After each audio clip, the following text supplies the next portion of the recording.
I'm Timothy Go with the last Tech360.tv Tech Roundup for 2017. Antivirus software developer John McAfee said his Twitter account was hacked and used to promote cryptocurrencies. McAfee told the BBC that the hacker intercepted Twitter's two-factor authentication and compromised his account. McAfee founded the first antivirus software in the 1980s and has since sold his business to Intel.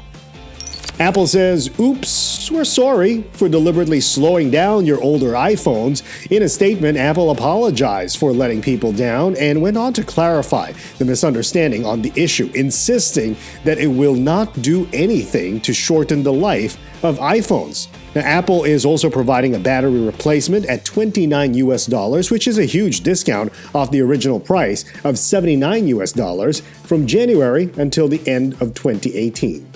Apple, by the way, is facing a couple of lawsuits regarding the Batterygate issue. An Associated Press reporter has just found out that Pyongyang's airport now offers Wi-Fi. For just $2, you get 30 minutes of surfing. But the reporter said he could not get the login code to work properly, and when it finally did, he could not get into any websites. Do note that owning a Wi-Fi-enabled phone can get you jailed in North Korea.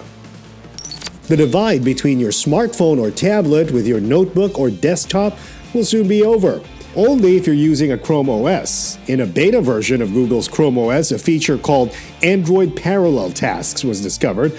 The feature name implies an update that will allow Android apps to run smoothly on the web-first operating system. The bigger question is, how many of you are actually using a Chromebook? And there you have it, you're up to date. You're streaming Tech360.tv.